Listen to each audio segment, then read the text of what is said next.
এই যে দেখো কত সুন্দর বড় বড় লেগ পিসের মাংস। ইস, খেতে যে কি স্বাদ হয় বন্ধুরা।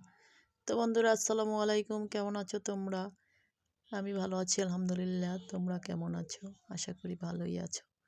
তো আজকে আমি রান্না করব এই যে মুরগি। দেখেছো এটা কি মুরগি বলো তো?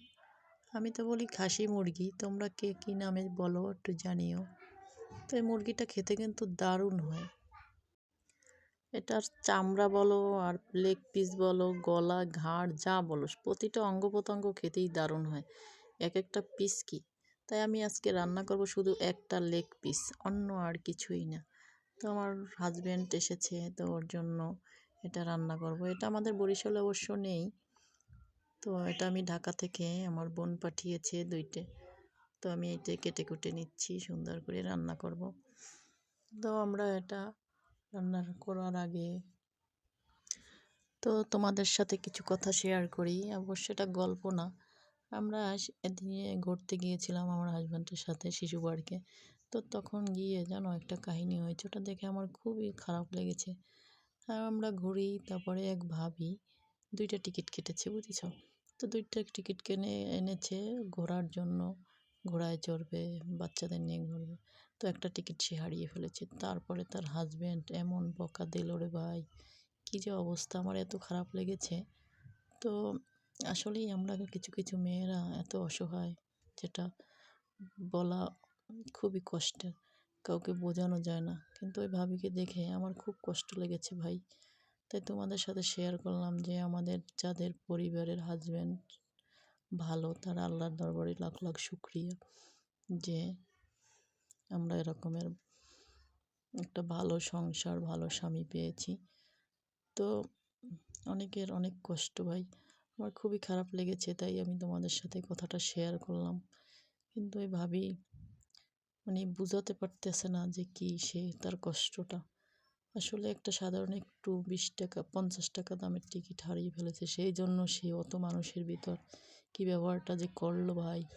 আর এ যদি বাইরে বাসায় কি করে মনে করো। তো যাই হোক, এই যে আমি আমার মেয়েকে নিয়ে, দেখো বন্ধুরা, আমার মেয়েটা ঘোরাঘুরি করছে তার বাবার সাথে শিশু পার্কে। তোমাদের এই শিশু পার্কটা আমি একটু দেখালাম হালকাভাবে। এই যে দেখো কত আনন্দ আমার মেয়ে বাবাকে অনেক দিন পর পেয়ে।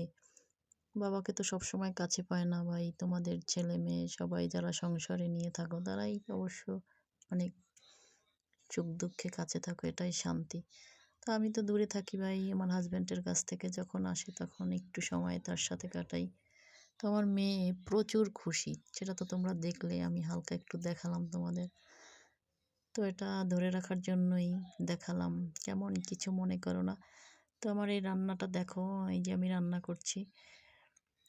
পেঁয়াজ সুন্দর করে ভেজে নেব, পরে আদা রসুন বাটা, আমার বাটা তো না সরি, আর কি করলাম, ব্লেন্ড করলাম। তো সব মশলা দিয়ে সুন্দর করে কষিয়ে নেব। চিকেন মশলাটা অবশ্য আমি বাসায় করে রাখি, কারণ প্রতিদিন তো আর করা হয় না। তো এলাচ লবঙ্গ এগুলো মুখে পড়লে বাচ্চারা খেতে চায় না, তাই আমি এটি গুঁড়ো করে রাখি প্রতি মাসের জন্য। তাই এটাই আমি দিয়ে দিই চিকেন হিসেবে রান্না করার জন্য। তোমরা ওটা করে নিতে পারো, ঝামেলা হয় না অবশ্য, রান্না করার সময় সব থাকে। একটু চিকেন মশলাও দিয়ে নিলাম, সুন্দর করে কষিয়ে একদম মাখা মাখা রান্না করবো। এটা খেতে কিন্তু দারুণ হয় ভাই। তো আমরা এই রেসিপিটা তোমরা ফলো করতে পারো, যারা একবার খেয়েছো এই মুরগিটা তারা অবশ্য টেস্টটা বোঝো, কিন্তু যারা খাওনি তারা একবার খেয়ে দেখো কেমন। তো বন্ধুরা, কথা বলতে বলতে আমার রান্না প্রায় শেষ হয়ে এসেছে। তোমরা ভালো থেকো, সুস্থ থেকো, আর আমার পাশে থেকো। আমার ভিডিওর কথায় কোনো ভুল হলে ক্ষমা চোখে দেখো। আমি তোমাদের পাশে আসছি। কেমন আমার ছেলে মেয়ের জন্য সবাই দোয়া করবে, তোমাদের জন্য দোয়া রইলো। কেমন, ভালো থেকো বন্ধুরা। এখন হলো এই যে দেখো কত সুন্দর, একদম খাসির মতো লেগ পিস। এরপরে রান্না শেষ, এই যে জিরা দিয়ে উঠিয়ে নিলাম, এবং এই যে বাটিতে তোমাদের দেখানোর জন্য দেখো কালারটা কিন্তু সেই হয়েছে। আমি কিন্তু কোনো কালারিং করিনি ভাই। দেখো আমার রান্না মানে জেনুইন রান্না। কেমন